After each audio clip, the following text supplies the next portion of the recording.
ಮಹಾರಾಷ್ಟ್ರದಲ್ಲಿ ಕೋವಿಡ್ ಪ್ರಕರಣಗಳು ಹೆಚ್ಚುತ್ತಿರುವ ಈ ಸಂದರ್ಭದಲ್ಲಿ ಕೊರೋನಾ ವೈರಸ್ ಇದೀಗ ಗಡಿ ಜಿಲ್ಲೆ ಬೆಳಗಾವಿಯಲ್ಲೂ ಕಾಲಿಟ್ಟಿದೆ. ಬೆಳಗಾವಿ ತಾಲೂಕಿನ ಒಂದು ಗ್ರಾಮದ 25 ವರ್ಷದ ಗರ್ಭಿಣಿ ಮಹಿಳೆಗೆ ಕೊರೋನಾ ಸೋಂಕು ದೃಢಪಟ್ಟಿದ್ದು ಜಿಲ್ಲೆಯ ಆರೋಗ್ಯ ಇಲಾಖೆಯಲ್ಲಿ ಆತಂಕ ಮನೆ ಮಾಡಿದೆ. ನಿಯಮಿತವಾಗಿ ಸುರಿಯುತ್ತಿರುವ ಮಳೆಯಲ್ಲಿ ಜನಸಾಮಾನ್ಯರು ವ್ಯಸ್ತರಾಗಿರುವಾಗ ಕೊರೋನಾ ಸದ್ದಿಲ್ಲದೆ ಚುಪ್ಪುಪ್ಪಾಗಿ ಹರಡುತ್ತಿರುವುದು ವೈದ್ಯಕೀಯ ಸಿಬ್ಬಂದಿಗೆ ತೀವ್ರ ಸವಾಲಾಗಿ ಪರಿಣಮಿಸಿದೆ. ನ್ಯೂಮೋನಿಯಾದಂತ ಬಳಲುತ್ತಿದ್ದ ಈ ಗರ್ಭಿಣಿಯು ಬೆಳಗಾವಿಯ ಖಾಸಗಿ ಆಸ್ಪತ್ರೆಯಲ್ಲಿ ಚಿಕಿತ್ಸೆ ಪಡೆಯುತ್ತಿದ್ದು ಈಗ ಕೋವಿಡ್ ಪಾಸಿಟಿವ್ ದೃಢವಾಗಿದೆ.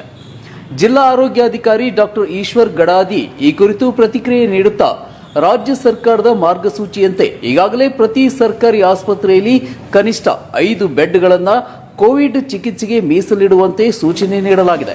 ಈಗಾಗಲೇ ಮುಂಜಾಗ್ರತಾ ಕ್ರಮಗಳನ್ನು ಕೈಗೊಳ್ಳಲಾಗಿದೆ ಎಂದು ತಿಳಿಸಿದ್ದಾರೆ. ಡಿಎಚ್ಒ ಜನತೆಗೆ ಕೋರಿಕೆ ಮಾಡುತ್ತಾ ವೃದ್ಧರು, 1 ವರ್ಷದೊಳಗಿನ ಮಕ್ಕಳು ಹಾಗೂ ಕ್ಯಾನ್ಸರ್ ಪೀಡಿತರು ಮೊದಲಾದವರು ಹೆಚ್ಚು ಎಚ್ಚರಿಕೆಯಿಂದ ನೋಡಿಕೊಳ್ಳಬೇಕೆಂದು ಮನವಿ ಮಾಡಿದ್ದಾರೆ. ಮಹಾರಾಷ್ಟ್ರದಲ್ಲಿ ಈಗಾಗಲೇ 56ಕ್ಕೂ ಹೆಚ್ಚು ಜನರಲ್ಲಿ ಕೊರೋನಾ ಪಾಸಿಟಿವ್ ಪ್ರಕರಣಗಳು ದೃಢಪಟ್ಟಿವೆ. ಇದರ ಪರಿಣಾಮವಾಗಿ ಗಡಿ ಜಿಲ್ಲೆಯಾದ ಬೆಳಗಾವಿಯಲ್ಲೂ ಜನರಲ್ಲಿ ಆತಂಕದ ವಾತಾವರಣ ಸೃಷ್ಟಿಯಾಗಿದೆ. ಎಲ್ಲರಿಗೂ ನಮಸ್ಕಾರ. ಕಳೆದ ಒಂದು 15-20 ದಿನದಿಂದ ಅದು ಸಿಂಗಾಪುರದಲ್ಲೇ ಮೊದಲು ಕೋವಿಡ್ ಕೇಸ್ ಆಗುವಂಥ ಒಂದಿಷ್ಟು ಮಾಹಿತಿ ಬಂದು, ಅದಾದ ನಂತರ ನಮ್ಮ ಕರ್ನಾಟಕ ರಾಜ್ಯದಲ್ಲೂ ಕೂಡ ಸ್ವಲ್ಪ ಅಲ್ಲೊಂದು ಕೇಸ್ ಬರ್ತಾ ಇದ್ದಾವೆ. ಸುಮಾರು ಒಂದು 30-32 ಕೇಸೇನೋ ರಿಪೋರ್ಟ್ ಆಗಿದ್ದಾವೆ. ಈಗ ಅದರಂತೆ ನಮ್ಮ ಜಿಲ್ಲೆಯಲ್ಲೂ ಕೂಡ ರಿಪೋರ್ಟ್ ಆಗ್ತಾ ಇದ್ದಾವೆ. ಈಗ ಮೇನ್ ಹೇಳೋದಂದರೆ ಇದು ಇತ್ತು ಮೊದಲಿಂದನೂ ಕೂಡ, ಅಂದರೆ ಕೋವಿಡ್ ಬಂದಾಗಿಂದ. ಈಗ ಇಮ್ಯುನೈಸೇಷನ್ ಮಾಡಿದ್ದೀವಿ ಮತ್ತು ಎಲ್ಲರಿಗೆ ಬಂದು ಹೋಗಿದ್ದರಿಂದ ಹರ್ಡ್ ಇಮ್ಯುನಿಟಿ ಅಥವಾ ಸಮಾಜದಲ್ಲಿ ಒಂದು ರೋಗ ನಿರೋಧಕ ಶಕ್ತಿ ಒಂದು ಒಳ್ಳೆಯ ರೀತಿಯಲ್ಲಿ ಇದೆ. ಆದರೂ ಕೂಡ ಸಣ್ಣ ಮಕ್ಕಳು, ಇನ್ಫಂಟ್ಸ್ ಅಂತ ಹೇಳ್ತೀವಿ, ಸಣ್ಣ ಮಕ್ಕಳು, ಗರ್ಭಿಣಿಯರು, ಡಯಾಬಿಟಿಸ್ನಿಂದ ಬಳಲ್ತಾ ಇರೋರು ಇರ್ಬೋದು, ಅಥವಾ ಡೆಬಿಲಿಟೇಟಿಂಗ್ ಡಿಸೀಸಿಂದ ಬಳಲ್ತಾ ಇರೋರಿಗೆ ಇಮ್ಯುನಿಟಿ ಏನು ಕಡಿಮೆ ಆಗಿರ್ತೈತಿ, ಅಂಥವ್ರು ಒಂದು ಸ್ವಲ್ಪ ಸುರಕ್ಷತೆಯಿಂದ ಇರಬೇಕಾಗ್ತದೆ. ಅಂಥ ಒಂದು ಸಂದರ್ಭದಲ್ಲಿ ಇವಾಗ ನಮ್ಮ ಬೆಳಗಾವಿ ಜಿಲ್ಲೆಯಲ್ಲೂ ಕೂಡ ಒಂದು ಪ್ರಕರಣ ಕಂಡು ಬಂದಿದೆ. ಎಳ್ಳೂರು KLEಯಲ್ಲಿ ಮೊದಲಾಗಿ ಅವರು ಅಡ್ಮಿಟ್ ಆಗಿದ್ದರು. ಗರ್ಭಿಣಿ 25 ವರ್ಷದ ಗರ್ಭಿಣಿ ಹೆಣ್ಣುಮಗಳಿಗೆ ಈಗ ಕಂಡು ಬಂದಿದೆ. ಮೊದಲು ಅವರು ಎಳ್ಳೂರು KLEಯಲ್ಲಿ ಅಡ್ಮಿಟ್ ಆಗಿ ಈಗ ನಮ್ಮ ದೊಡ್ಡ KLE Prabhakar Kore KLE hospital ಏನಿದೆ ಅಲ್ಲಿ ಅಡ್ಮಿಟ್ ಆಗಿದ್ದಾರೆ ಮತ್ತು ಅಲ್ಲಿ ಪಾಸಿಟಿವ್ ಅಂತ ನಮಗೆ ರಿಪೋರ್ಟ್ ಆಗಿದೆ. ಇದಕ್ಕೆ ಆತಂಕ ಪಡುವಂಥ ವಿಷಯ ಏನೂ ಇಲ್ಲ. ಆದರೆ ಈ ಕೋವಿಡ್ ಲಕ್ಷಣಗಳು ನಮ್ಗೆ ಈಗಾಗಲೇ ಗೊತ್ತಿರುವಂಗೆ ನೆಗಡಿ, ಕೆಮ್ಮ, ಜ್ವರ, ಮೈಕೈ ನೋವು ಹಿಂಗೆ ಶುರುವಾಕತಿ. ಇದು ಸಾದಾ ಹುಳಾನ್ಗಡಿ ಜಡ್ ಶುರುವಾದಂಗೆ ಆಕತಿ. ಆದರೆ ನಾವು ಇದನ್ನು ನಿರ್ಲಕ್ಷ್ಯ ಮಾಡಬಾರ್ದು. ಅದು ಬರ್ತಾ ನ್ಯೂಮೋನಿಯಾದಿಂದ ತೊಂದರೆಗಳನ್ನು ಈಗಾಗಲೇ ನಾವು ಸಾಕಷ್ಟು ಜನ ಅನುಭವಿಸಿದ್ದೀವಿ. ಸೊ ಆ ರೀತಿ ಕೆಲವೊಂದು ಏನು ಲಕ್ಷಣಗಳಿದ್ದಾವೆ, ಅಂಥ ಲಕ್ಷಣಗಳ ಕಂಡ್ರೆ ಇಮ್ಮಿಡಿಯೇಟಾಗಿ ತಪಾಸಣೆ ಮಾಡಿಕೊಂಡಲ್ಲಿ ನಾವು ಒಳ್ಳೆಯ ಒಂದು ಕೇರನ್ನು ಕೊಡ್ಬೋದು ಅನ್ನುವಂಥ ದೃಷ್ಟಿಯಿಂದ ತಾವು ಈ ಒಂದು ಪತ್ರಿಕಾಗೋಷ್ಠಿಯ ಮುಖಾಂತರ ಎಲ್ಲ ನಮ್ಮ ಬೆಳಗಾವಿ ಸಾರ್ವಜನಿಕರಲ್ಲಿ ವಿನಂತಿ ಮಾಡ್ಕೊಳ್ತಾ ಇದ್ದೀನಿ. ಏನಂದ್ರೆ ಮೊದಲ ರೋಗ ಲಕ್ಷಣಗಳು ಈಗ ಹೇಳಿದ ರೋಗ ಲಕ್ಷಣಗಳು ಕಂಡು ಬಂದಲ್ಲಿ ಇಮಿಡಿಯೇಟಾಗಿ ಸರ್ಕಾರಿ ಆಸ್ಪತ್ರೆ ಇರ್ಬೋದು ಅಥವಾ ದೊಡ್ಡ KLE ಅಂತ ಆಸ್ಪತ್ರೆಗಳಲ್ಲಿ ಮತ್ತು ಎಲ್ಲ ಖಾಸಗಿ ಆಸ್ಪತ್ರೆಯವರು ಕೂಡ ಈಗ ಶುರು ಮಾಡ್ತಾ ಇದ್ದಾರೆ. ಸರ್ಕಾರದಿಂದ ಕೂಡ ಗೈಡ್ಲೈನ್ ಬರ್ತಾ ಇದೆ. ಅದರ ಪ್ರಕಾರ ಎಲ್ಲ ಸಿದ್ಧತೆಗಳಂದರೆ ಟೆಸ್ಟ್ ಮಾಡೋದಕ್ಕೆ ಸಿದ್ಧತೆಗಳನ್ನು ಮಾಡ್ಕೊಂಡಿದ್ದೀವಿ. ಮೊನ್ನೆ ಗುರುವಾರ ನಾನು ವಿಮ್ಸ್ ಆಸ್ಪತ್ರೆಯಲ್ಲೂ ಭೇಟಿ ನೀಡಿದಾಗ ಅಲ್ಲಿ ಕೂಡ ಎಲ್ಲ ಸಿದ್ಧತೆಗಳು ಆಗಿದ್ದಾವೆ ಟೆಸ್ಟಿಂಗಿಗೆ. ಮತ್ತು ಒಂದು 10 ಬೆಡ್ಗಳನ್ನು ಮೀಸಲಿಡುವುದು ಬಂತು ಮತ್ತು ನಮ್ಮ ತಾಲೂಕಾ ಆಸ್ಪತ್ರೆಗಳಲ್ಲೂ ಕೂಡ ಬೆಡ್ಗಳನ್ನು ಮೀಸಲಿಟ್ಟಿದ್ದೀವಿ ಮತ್ತು ಎಲ್ಲ ನಮ್ಮ ಸಿಬ್ಬಂದಿಗಳಿಗೆ ಮಾಹಿತಿಯನ್ನು ಕೊಟ್ಟಿದ್ದೀವಿ.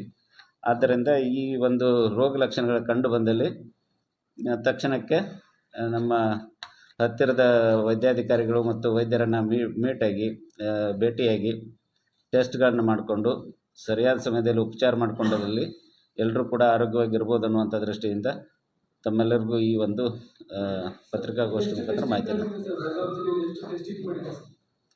ಸರ್. ಈಗ ಟೆಸ್ಟಿಂಗ್ ಅಂತ ಆ ರೀತಿ ಮಾಡ್ತಾ ಇಲ್ಲ ನಾವು. ILI ಸಾರಿ ಅಂತ ಒಂದು ಇದನ್ನು ಮಾಡ್ತಾಯಿದ್ದೀವಿ, ಏನು ಸರ್ವೆ ಮಾಡ್ತಾಯಿದ್ದೀವಿ. ಮೈಲ್ಡ್ ಸಿಮ್ಟಮ್ಸ್ ಇದ್ದು ಮತ್ತು ಸಿವಿಯರ್ ಅಕ್ಯೂಟ್ ರೆಸ್ಪಿರೇಟರಿ ಇನ್ಫೆಕ್ಷನ್ ಇರುವಂಥ ಸಿಮ್ಟಮ್ಸ್ ಇರೋರನ್ನ ಹೀಗೆ ನಾವು ಸರ್ವೆ ಮಾಡ್ತಾಯಿದ್ದೀವಿ.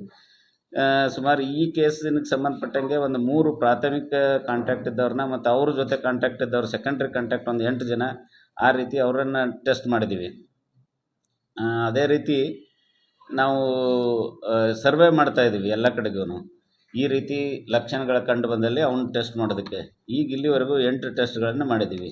ಅವೆಲ್ಲ ನೆಗೆಟಿವ್ ಇದ್ದಾವೆ ಸದ್ಯಕ್ಕೆ.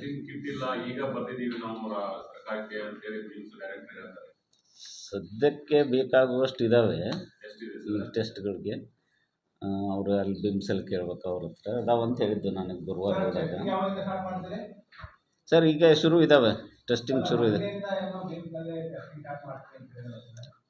ಅಲ್ಲ, ನಾವು ಗುರುವಾರ ಹೋಗಿ ಭೇಟಿ ನೀಡಿದಾಗ ನಾವೆಲ್ಲ ಟೆಸ್ಟ್ ರನ್ ಮಾಡ್ಕೊಂಡಿದ್ದೀವಿ, ರೆಡಿ ಇದೆ ಅಂತ ಹೇಳಿದ್ದಾರೆ. VTM ಕಿಟ್ಸ್ ಇದ್ದಾವೆ, ಎಲ್ಲ ನೋಡ್ಕೊಂಡು ಬಂದಿದ್ದೀನಿ. ಮತ್ತು ಏನಾದರೂ ಬೇಕಾದರೆ ಪರ್ಚೇಸ್ ಮಾಡ್ತೀನಿ ಅಂತ ಹೇಳಿದ್ದಾರೆ. ಗಡಿ ಭಾಗದಲ್ಲಿ ಆ ರೀತಿ ಗೊತ್ತಾಯ್ತು. ಈಗ ಮಹಾರಾಷ್ಟ್ರದಲ್ಲಿ ಬಂದಿದ್ದ ಪ್ರಕಾರ ಆ ರೀತಿ ನಾವು ಮೊದಲೇನು ಒಂದು ಸ್ಥಿತಿ ಇತ್ತಲ್ಲ, ಅಂಥದ್ದು ಯಾವುದೇ ಇದು ಇಲ್ಲ. ಈಗ ಆತಂಕ ಪಡುವಂಥ ಸಿಚುವೇಶನ್ ಸದ್ಯಕ್ಕೆ ಇಲ್ಲ. ಈ ಗಡಿ ಭಾಗದಲ್ಲಿ ನಾವು ಅದನ್ನು ಚೆಕ್ ಪೋಸ್ಟ್ ಮಾಡೋದು, ಇದು ಮಾಡೋದು, ಆ ಸ್ಥಿತಿ ಏನಿಲ್ಲ. ನಾವೀಗ ಮುಂಜಾಗ್ರತೆ ಕ್ರಮ ತೆಗೆದುಕೊಳ್ಳುವಂಥ ಕಾಲ ಇದು. ಸರ್, ಈಗ ಪಾಸಿಟಿವ್ ಆಗಿದ್ದಾರೆ, ಟ್ರಾವೆಲ್ ಹಿಸ್ಟ್ರಿ ಇದೆಯಲ್ಲ, ಅವರ ಸಿಂಪ್ಟೊಮ್ಯಾಟಿಕ್ ಕನ್ವರ್ಟ್ ಆಗಿದೆ. ಟ್ರಾವೆಲ್ ಹಿಸ್ಟ್ರಿ ಇದೆ, ಬಟ್ ಅದು ಆಲ್ಮೋಸ್ಟ್ 1 ತಿಂಗಳು ಹಿಂದೆ ಹೋಗಿದ್ದಾರಂತೆ ಒಬ್ರು ಅಂತಾರೆ, ಒಬ್ಬರು ಅವರ ಯಜಮಾನ್ರು ಹೇಳ್ತಾರೆ ಇಲ್ಲ ಹೋಗಿಲ್ಲ ಅಂತಾರೆ. ಅದು ಸರಿಯಾದ ಮಾಹಿತಿ ಕೊಡ್ತಾ ಇಲ್ಲ ಅವರು. ಅವ್ರ ಟ್ರಾವೆಲ್ ಹಿಸ್ಟ್ರಿ ಸರಿಯಾಗಿ ಇಲ್ಲ. ಅವ್ರು ಪುಣೆಯಿಂದ ಹೋಗಿದ್ರು ಅಂತೇಳಿ ಒಬ್ಬರು ನಮಗೇನೋ ಹೇಳಿದರು, ಬಟ್ ಅವರ ಯಜಮಾನ್ರನ್ನ ನಾವು ವಿಚಾರಿಸಿದಾಗ ನಾವು ಹೋಗಿಲ್ಲ ಅಂತ ಹೇಳ್ತಾ ಇದ್ದಾರೆ. ಅವರೆಲ್ಲಿ ಹೋಗಿಲ್ಲ, ಇಲ್ಲೇ ಇದ್ದಾರೆ ಅಂತ ಹೇಳ್ತಾರೆ. ಗಡಿ ಭಾಗದಲ್ಲಿ ಅಂದರೆ ಈಗ ಸದ್ಯದ ಮಟ್ಟದಲ್ಲಿ ನಾವು ಏನೂ ಮಾಡ್ತಾ ಇಲ್ಲ. ಅಲಾರಾಮಿಂಗ್ ಅಂದರೆ ನಾವು ಎಚ್ಚರ ವಹಿಸುವಂಥ ಕಾಲ ಇದು. ಏನಂದರೆ ನಾವೀಗ ಕೋವಿಡ್ ಟೈಮಲ್ಲಿ ಮಾಸ್ಕ್ಗಳನ್ನು ಹಾಕ್ಕೊಳ್ಳೋದು, ಪರಸ್ಪರ ಅಂತರವನ್ನು ಕಾಯ್ದುಕೊಳ್ಳೋದು, ಈ ಮಾಸ್ ಗ್ಯಾದರಿಂಗ್ ಇದ್ದಲ್ಲಿ ಹೋಗದಿರಂತೆ ಈ ಎಸ್ಪೆಷಲಿ ಮಕ್ಕಳು, ಗರ್ಭಿಣಿಯರು, ಡೆಬ್ಲಿಟೇಟೆಡ್ ಡಿಸೀಸಿಂದ ಬಳಲ್ತಾ ಇರೋರು, ಇಂಥವ್ರನ್ನ ನಾವು ಮಾಸ್ ಗ್ಯಾದರಿಂಗ್ ಇದ್ದಲ್ಲಿ ಮದುವೆ ಸಮಾರಂಭ ಇಂಥ ಕಂಜೆಷನ್ ಇರುವಂಥ ಏರಿಯಾದಲ್ಲಿ ಹೋಗದೇ ಇರುವಂತೆ ನೋಡ್ಕೊಳ್ಳೋದು, ಪದೇ ಪದೇ ಕೈ ತೊಳೆಯೋದು, ಪರ್ಸ್ನಲ್ ಹೈಜೀನ್ ಮೇಂಟೈನ್ ಮಾಡೋದು, ಇಂಥವುಗಳನ್ನು ನಾವು ಮಾಡೋದಕ್ಕೆ ಒಂದು ಸಾರ್ವಜನಿಕರಲ್ಲಿ ಒಂದು ಅರಿವು ಮೂಡಿಸುವಂಥ ಕಾಲ ಇದು. ಈಗ ಮೀಟಿಂಗ್ ಎಲ್ಲ ಮಾಡಿದ್ರಿ, ಮತ್ತೆ ಸಾರ್ವಜನಿಕ ಆಸ್ಪತ್ರೆಗೆ ಎಷ್ಟು ಮೀಟಿಂಗ್ ಮಾಡಿದ್ರಿ? ಖಾಸಗಿ ಆಸ್ಪತ್ರೆಗಳಿಗೆ ಮಾಹಿತಿಯನ್ನು ಇನ್ಮೇಲೆ ಕೊಡ್ತಾ ಇದ್ದೀವಿ ನಾವು ಅವ್ರಿಗೆಲ್ಲ. ಈಗ ಇದರ ಪ್ರಕಾರ ನಮ್ಮ ಸರ್ಕಾರದಿಂದ ಮತ್ತು ಮುಖ್ಯಮಂತ್ರಿಗಳ ಒಂದು ಫೋಟೋ ಇದನ್ನು ಹಾಕಿ ಒಂದು ಪತ್ರಿಕಾ ಪ್ರಕಟಣೆಯನ್ನು ನಮ್ಮ ಇಲಾಖೆಯಿಂದ ಜಾರಿ ಮಾಡಿದ್ದಾರೆ ಅದರ ಮುಖಾಂತರ. ಮತ್ತು ನಮ್ಮ ಡಿಸ್ಟ್ರಿಕ್ಟ್ ಹಾಸ್ಪಿಟ್ಲಲ್ಲಿ ನಾನೇ ಹೋಗಿ ಭೇಟಿಯಾಗಿ ಇದು ಮಾಡಿದ್ದೀವಿ. ಅದೇ ರೀತಿ ನಮ್ಮ ಎಲ್ಲ ತಾಲೂಕಾ ಆಸ್ಪತ್ರೆ ಇರ್ಬೋದು ಮತ್ತು CHO EMOಗಳಿಗೆ ಇವ್ರಿಗೆಲ್ಲ ನಾವು VC ಮುಖಾಂತರ ಒಂದು ಇದನ್ನೆಲ್ಲ ಓರಿಯೆಂಟೇಷನ್ ಮಾಡಿದ್ದೀವಿ.